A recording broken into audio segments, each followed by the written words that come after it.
Кәрим Тинчурин исемендәге театрда татар классик музыкасы җәүһәрләре дип аталган концерт цикллары башланды. Тулырак мәгълүмат Искәндәр Гыймалдинов репортажында. Кәрим Тинчурин исемендәге Татар дәүләт драма һәм комедия театрының камера оркестры Сәлих Сәйдәшевнең 120 еллыгына һәм Рөстәм Яхинның 100 еллыгына багышлап концертлар циклын тәкъдим итә. Җырчылар арасында Тинчурин театрының актерлары да катнашты. Әйтик инде, үзләрен яңа юнәлештә сынап карадылар.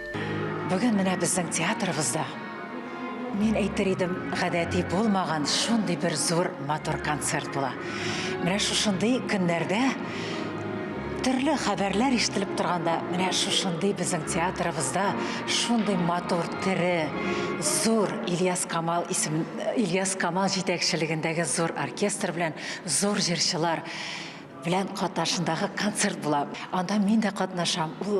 Без бит драма артистлары. Һәм менә шушында зур артистлар, җырчылар катнашкан концертта үземне җырчы буларак та, оркестрга җырлаучы буларак та үземне бүген күрсәтәм.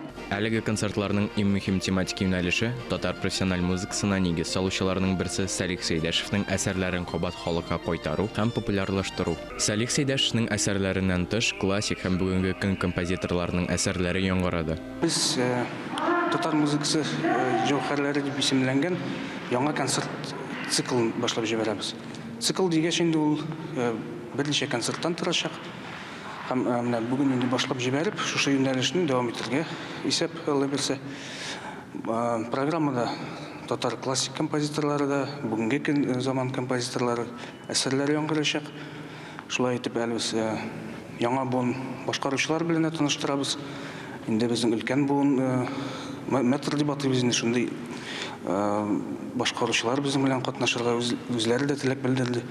Һәм менә миңа калса бу бик кызыклы проект. Концертлар циклы 5 декабрьгә кадәр дәвам итәчәк. Бер ай дәвамында Кәрим Тинчурин исемендәге театрда гасырлар чиген үткән көйләр яңгырап торачак. Искәндәр Гыймалдинов, Ира Хәмидуллин, Татарстан яңалыклары.